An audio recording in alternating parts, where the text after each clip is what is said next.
చాలా ఆనందం, ఆశ్చర్యం వేస్తుంది. దీని వెనకాల కూడా దిశ చాలా శ్రమ ఉంది.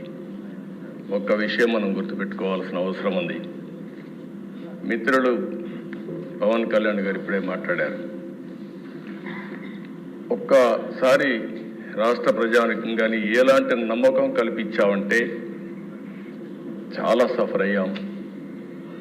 2014లో కూడా కొత్త రాష్ట్రం, ఈ రాష్ట్రం అభివృద్ధి కావాలని ముందుకొచ్చి పోటీ చేయకుండా సపోర్ట్ చేసిన వ్యక్తి పవన్ కళ్యాణ్ గారు. సామాజిక బాధ్యత కోసం ఆలోచించారు, ముందుకొచ్చారు. తర్వాత దిశ మొన్న ఎలక్షన్లో ఆయన్ని మేము చూసినప్పుడు చాలా సమస్యలు వచ్చాయి. నన్ను అరెస్ట్ చేసినప్పుడు జైలుకు వచ్చి నన్ను పరామర్శించిన తర్వాత బయట వచ్చి ఆ క్లిష్ట సమయంలో ఏమాత్రం ఓటు డివైడ్ కావడానికి వీలు లేదు, రాష్ట్ర ప్రయోజనాల కోసం తెలుగుదేశం జనసేన కలిసి పోటీ చేస్తామని చెప్పిన మొదటి వ్యక్తి పవన్ కళ్యాణ్. అంటే ఇది ఒక సామాజిక బాధ్యతగా తీసుకున్నారు. రాజకీయంలో అరుదైన సంఘటన ఇది. ఇద్దరం కలిసిన తర్వాత బీజేపీ వారు కూడా ముందుకొచ్చారు, కేంద్ర నాయకత్వం. ముగ్గురం కలిసిన తర్వాత దిశ ఇది ఒక సునామీ. ఎవ్వరూ ఊహించిన సునామీ రాష్ట్రంలో వచ్చిందంటే ఎన్నికల్లో కూడా మనం తీసుకున్న నిర్ణయాల కారణం. ఆ నిర్ణయాన్ని మళ్ళీ మనందరం కలిసి వారు ఒక మాట చెప్పారు, మనస్ఫూర్తిగా వినిపిస్తున్నా, ఈ రాష్ట్రాన్ని మళ్ళీ ఘాటిలో పెట్టి అన్ని విధాల అభివృద్ధి చేసే వరకు ఏమాత్రం ఆలోచించకుండా సమైక్యంగా ముందుకు పోవడానికి ఆలోచిస్తామని ఈ సభ ద్వారా రాష్ట్ర ప్రజానికాన్ని కూడా మేము ఒక హామీ ఇస్తున్నాం, చేస్తామని చెప్పి కూడా మీకు కూడా తెలియజేస్తున్నాను.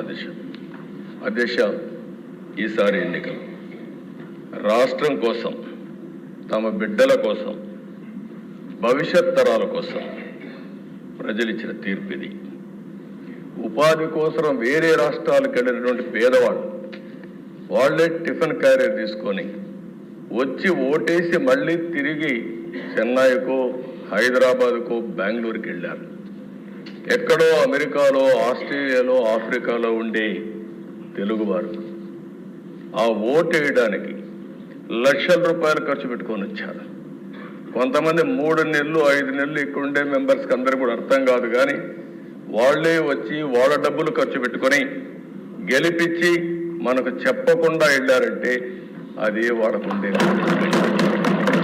మన మిత్ర కోసం రాలా, కానీ రాష్ట్రం కోసం వచ్చారు. ఈ రాష్ట్ర భవిష్యత్తు కాపాడుతామనే ఆలోచనతో మనకు ఓట్లేసి తిరిగి వెళ్ళారు. ఇంకొక పక్కన దిశ తెల్లవారితో నిద్ర లేస్తే ఎప్పుడూ రానివాళ్ళు నిద్ర లేస్తానే నేరుగా పోలింగ్ స్టేషన్కి వచ్చి, అంటే పీక్ పీరియడ్లో ఎంతమంది వస్తారో అంతమంది నిలబడుకొని 5-6 గంటలు వెయిట్ చేసి రాత్రి 12-1 గంట వరకు ఓట్లు వేశారంటే అధ్యక్ష, అది వాళ్ళు చూపించిన చొరవ. వాళ్ళందరికీ నేను ఈ సభ ద్వారా, మీ ద్వారా శిరస్సు వంచి పాదాభివందనం చేస్తున్నాను. అధ్యక్ష, ఇలాంటి అనుభవంతో ఇక్కడికి వచ్చాం.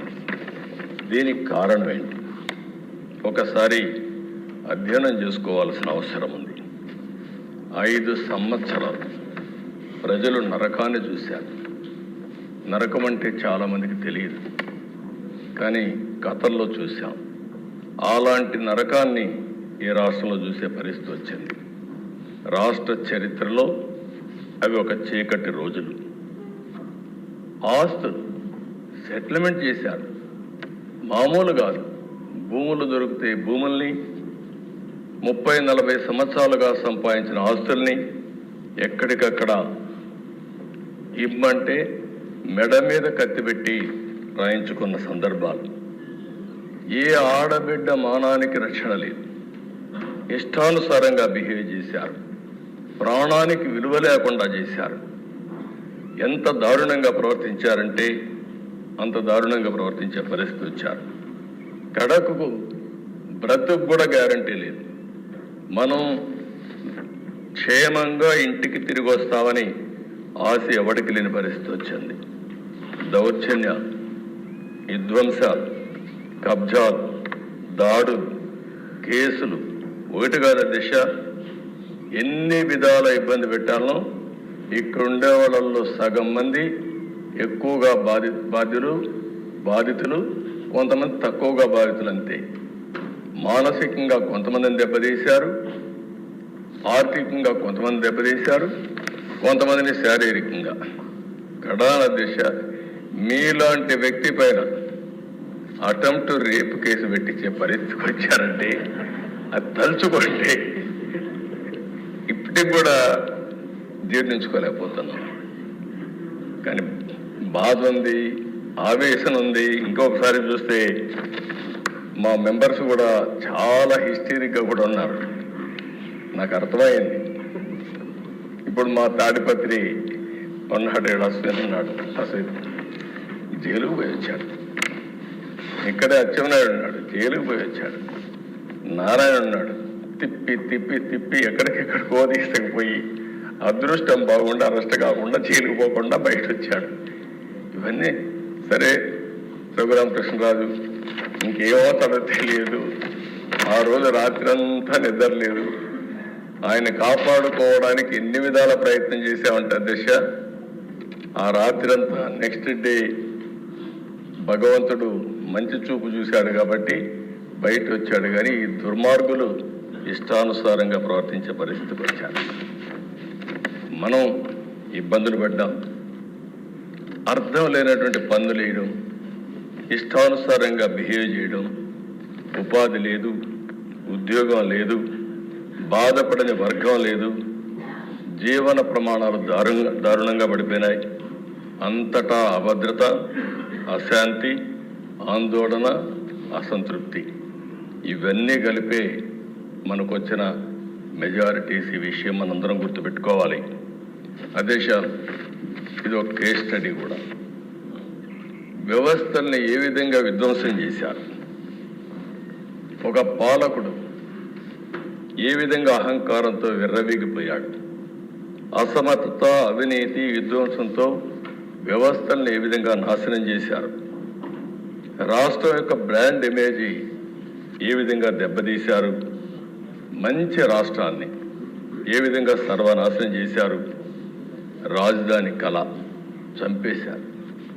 అమరావతి దేవతల రాజధాని. అలాంటి అమరావతి నిన్నటి వరకు ఏమైందో మనం చూసాం. ఈరోజు మళ్ళీ కేంద్రం 15,000 కోట్ల రూపాయలు ఆర్థిక సహాయం చేయడానికి వచ్చారు, బడ్జెట్లో పెట్టారు. అందరి ముఖాల్లో చూస్తే ఆనందం కనపడుస్తూ ఉంది.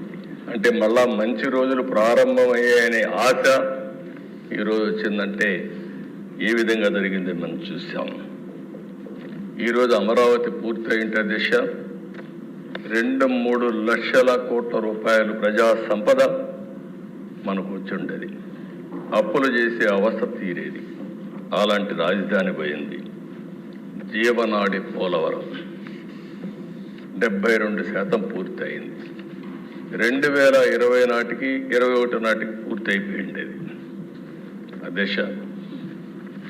కావాలని కాంట్రాక్ట్ను మార్చడం, అదే మరి ఆఫీసర్లు మార్చడం, రివర్స్ టెండరింగ్ పెట్టడం, కడాన అతి ముఖ్యమైన జీవనాడైనటువంటి ఈ పోలవరాన్ని గోదావరిలో కలిపేయడం.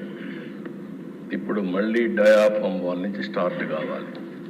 కాఫర్ డ్యాముల నుంచి మళ్ళా మనం పని ప్రారంభించాలి. ఇది కూడా మనం మనస్ఫూర్తిగా ధన్యవాదాలు చెప్పాలి.